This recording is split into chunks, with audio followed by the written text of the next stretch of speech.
Everyone, so welcome back to my YouTube channel science की पाठशाला with प्रिया। तो कैसे हैं आप सब? आई होप आप सब बहुत अच्छे होंगे, बहुत अच्छे से आप लोग की पढ़ाई भी चल रही होगी। तो जैसा कि आप सबको अभी पता है कि हम लोग क्लास 12th का 4th चैप्टर कर रहे हैं और पता ही ये कितना बड़ा चैप्टर है, जो कि आपका principle of inheritance and variation है, या आई थिंक पार्ट 7 होने वाला है। ठीक है, तो आज हमें शुरू करना है क्रोमोसोमल थ्योरी ऑफ इनहेरिटेंस से। ठीक है, मेंडल ने अपना जो काम था ना, उनका करेक्टर्स के इनहेरिटेंस को लेके, वो 1865 में उन्होंने पब्लिश कर दिया था, लेकिन बहुत से कारणों की वजह से उसको रिकॉग्नाइजेशन ही नहीं मिली। मतलब वो अनरिकॉग्नाइज रहा 1900 तक। ठीक है, पहला इसका कारण तो ये था कि कम्युनिकेशन जो था उस टाइम पे वो उतना इजी नहीं हुआ करता था जितना इजी आज है। ठीक है, और उनका जो काम था वो पूरी तरीके से पब्लिश भी नहीं हुआ था, वाइडली पब्लिश नहीं हुआ था। और दूसरी चीज़ की जो उनका कॉन्सेप्ट था ना जीन को लेके, या फिर उन्होंने फैक्टर बोला था जीन को ही, उन्होंने बताया था कि ये स्टेबल और डिस्क्रीट यूनिट होती है जो थोड़ी सी अलग, मतलब जीन्स जो हैं वो थोड़ी सी स्टेबल और डिस्क्रीट यूनिट होते हैं जिनको कंट्रोल की, जो क्या कंट्रोल करते हैं, एक्सप्रेशन की ट्रेट किस तरीके से एक्सप्रेस होंगे of the pair of allele, और ये ब्लेंड नहीं करते एक दूसरे से। ये एक्सेप्ट नहीं किया गया था उनके जो कंटेम्प्रेरीज का मतलब होता है, जो उस टाइम पे जो उनके साथ के लोग थे ना, जो इसी चीज़ पे काम कर रहे होंगे, उन लोगों ने ना इसके इनके एक्सप्लेनेशन को, जो लगातार नेचर में हम लोग वेरिएशन देख रहे हैं, उनका ये एक्सप्लेनेशन को उन लोगों ने एक्सेप्ट ही नहीं किया था। और तीसरी चीज़ थी कि मेंडल का जो अप्रोच था, मेंडल ने क्या किया था, बायोलॉजिक के फिनोमेना को समझाने के लिए उन्होंने मैथ्स का यूज़ किया था, रेशो करना और बहुत कुछ, तो जो टोटली नया था। और इसको बहुत से जो बायोलॉजिस्ट थे उस टाइम पे, उन्होंने इस चीज़ को नहीं माना था, उन्होंने खारिज कर दिया था, उन्होंने एक्सेप्ट नहीं किया था। और फाइनली थॉम मेंडल का जो काम था, उसने ये सजेस्ट किया कि जो फैक्टर्स हैं वो डिस्क्रीट यूनिट होते हैं, लेकिन उन्होंने कोई भी फिजिकल प्रूफ नहीं दिया कि फैक्टर होते हैं या फिर ये किससे बने होते हैं। मतलब उन्होंने प्रूफ नहीं दिया फिजिकल, और साइंस प्रूफ के बेसिस पे चलती है ना। तो 1900 में क्या हुआ, 3 साइंटिस्ट आए, इनके नाम आप देख लेना, de Vries, Correns and von tester mark.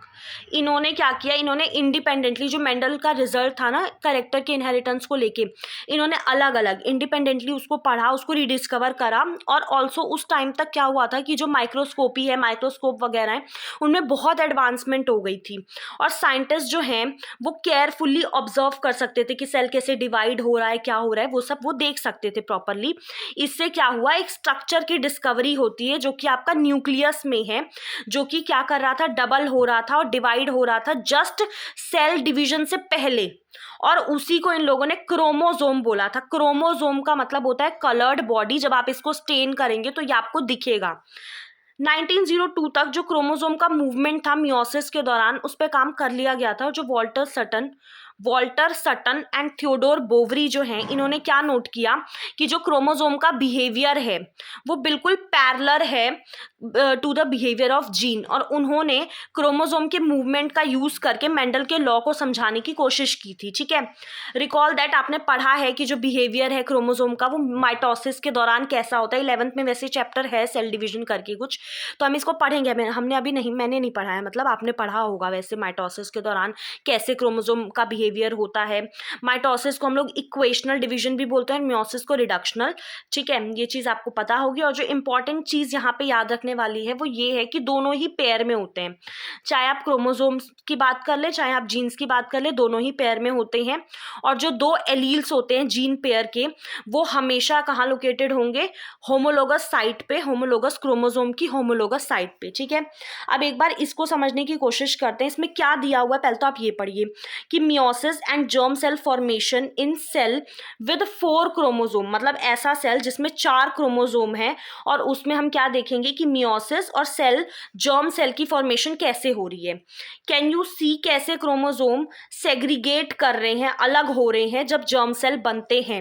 या आपके लास्ट में क्या दिखाए हुए, जर्म सेल्स, मतलब आपके जो मेल में स्पर्म, फीमेल में जो ओवम या ये सब जो है, ये आपका जर्म सेल्स। ठीक है, अब जैसे यहाँ पे देखिए साफ सीधा आपको ये क्या है, आपने ये फेजेस भी पढ़ा होगा, G1 G2, तो ये आपके क्या है, क्रोमोसोम्स। ठीक है, अब यहाँ पे देखिए ये क्या है, आपके होमोलोगस क्रोमोसोम्स। ठीक है, ये आपके, जैसे कि ना देखो क्या होता है, एक चीज़ मैं आपको बता देती हूँ, जैसे ना थोड़ा सा, हाँ यहाँ पे अगर स्पेस में थोड़ा यहाँ पे साइड में देखिए, एक चीज़ बताती हूँ आपको। जैसे कि ऐसे करके आपका क्रोमोसोम है, ठीक है, माइंड मत कीजिएगा थोड़ा।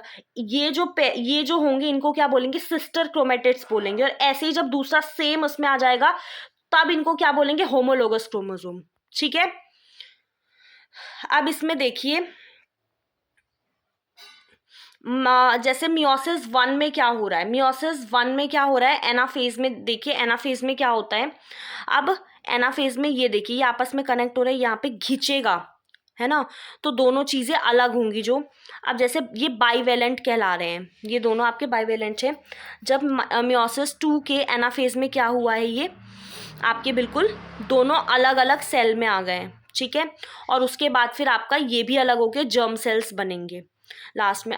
ये चीज़ आपको ना तब ज़्यादा अच्छे से समझ में आएगी जब आपने प्रॉपर वो सेल डिवीजन पढ़ा होगा, उसमें कौन कौन सी स्टेजेस होती हैं मियोसिस में, माइटोसिस में, उसको भी हम करेंगे। ठीक है, बट इसमें आपको ये दिखाने की कोशिश की गई है कि कैसे ये सेग्रीगेट हुए हैं।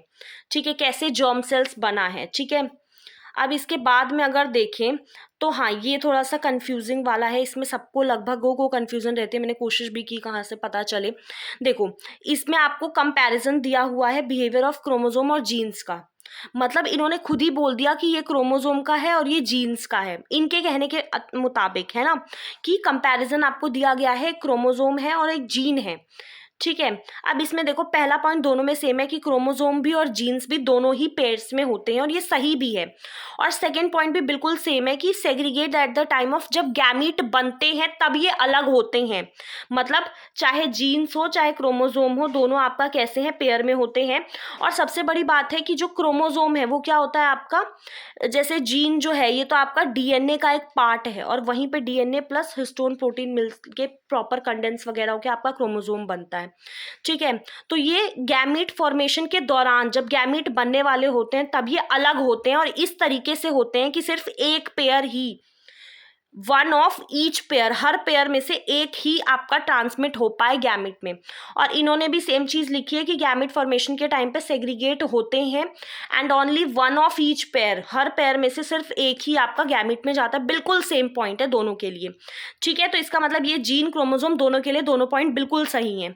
अब पॉइंट का सारा खेला यहाँ तीसरे पॉइंट में आता है। अब तीसरे पॉइंट में क्या बोला है, independent pair segregate independently of each other.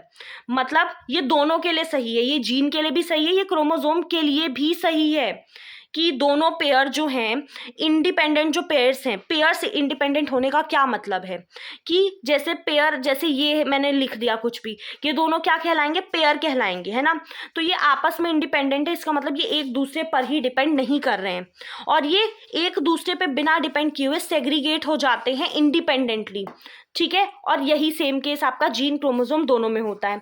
वैसे ही अब दूसरे वाले पॉइंट में वहां पे क्या लिखा हुआ है, वहां पे लिखा है कि one pair segregate independently of another pair. इसमें पूरे पेयर की बात की गई है कि एक पेयर दूसरे पेयर पे बिना डिपेंड हुए पूरा सेग्रीगेट हो जाता है। तो ये आपका, ये जो है ये आपका जीन्स के लिए सही नहीं है, ये आपका क्रोमोसोम के लिए ठीक है, बट ये जीन के लिए सही नहीं है। ठीक है, तो अब यही चीज़ डिसाइड करने कौन सा किसके लिए है।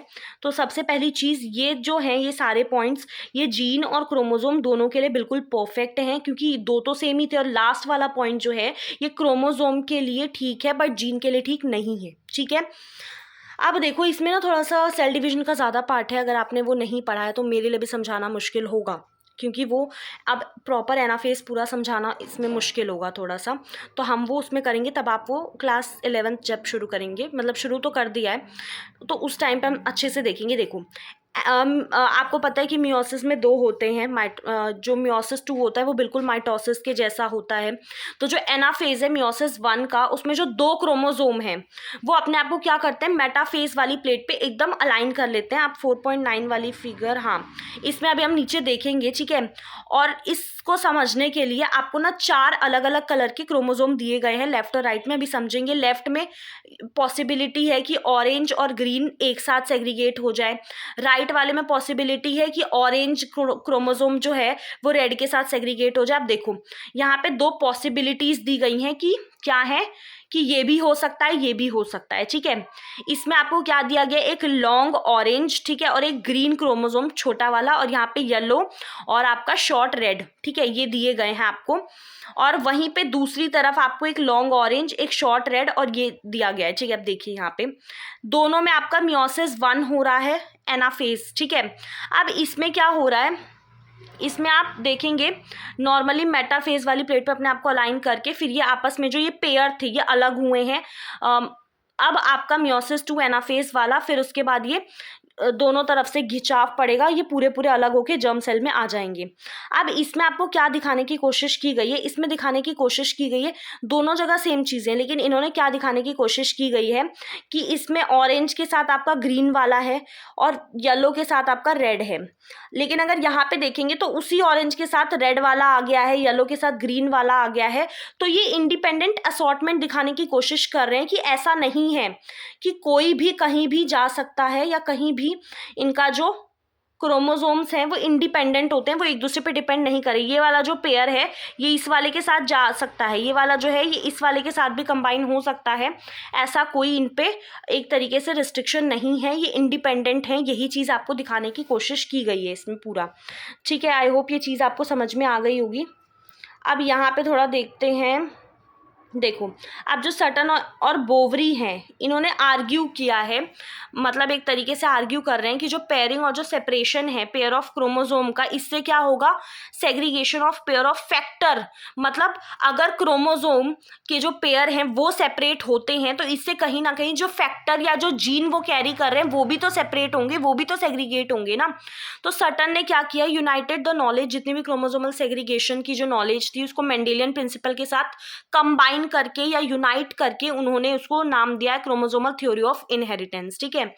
Following this synthesis of idea experimental verification of chromosomal theory of inheritance, इसका जो वेरिफिकेशन है वो किसने किया, थॉमस हंट मॉर्गन ने और उनके जो कलीग्स थे। इससे क्या हुआ है, डिस्कवरी हुई है जो वेरिएशन आता है, जो सेक्सुअल रिप्रोडक्शन है उसमें जो वेरिएशन आता है, जो बदलाव आता है कि कोई किससे कितना अलग है, तो इससे डिस्कवरी हुई है इसकी कि कैसे जो बेस क्या है वेरिएशन का। मॉर्गन ने छोटी छोटी फ्रूट फ्लाइज के साथ काम किया है जिसका नाम साइंटिफिकली जो है ड्रोसोफिला मेलानोगैस्टर है, विच वर फाउंड वेरी सुटेबल, जिनको बहुत सुटेबल पाया गया। ये क्वेश्चन आ सकता है कि ड्रोसोफिला मेलानोगैस्टर जो है वो क्यों सुटेबल हैं। तो सबसे पहली चीज़, इनको हम सिंपल मीडियम में लैब में ग्रो करवा सकते हैं। ये अपनी लाइफ साइकिल को 2 हफ्तों में कंप्लीट कर लेती हैं और एक सिंगल मेटिंग में ही इतनी सारी प्रोजेनी फ्लाइज बन जाती हैं। और इनमें ना आप इजीली मेल फीमेल को डिस्टिंग्विश भी कर सकते हैं। यहाँ पे देखेंगे तो ये मेल है जो कि छोटा है, फीमेल बड़ी है, तो इजीली हमें पता चल जाता है, ठीक है। Also it has many types of heredity variation जो हम देख सकते हैं, मतलब अगर हम लो पावर का माइक्रोस्कोप भी यूज़ करेंगे तो भी हम देख सकते हैं इन वेरिएशंस को, ठीक है। Thank you so much. I hope सबको चीज़ें क्लियर हों। मुझे पता है कहीं ना कहीं मैं थोड़ा सा क्लियर एक्सप्लेन करने में चूक गई हूँ, बट आई होप चीज़ें आपको फिर भी समझ में आई होंगी। Thank you so much. अपना ध्यान रखिएगा। वीडियो पसंद आए तो चैनल को सब्सक्राइब ज़रूर कीजिएगा। Thank you.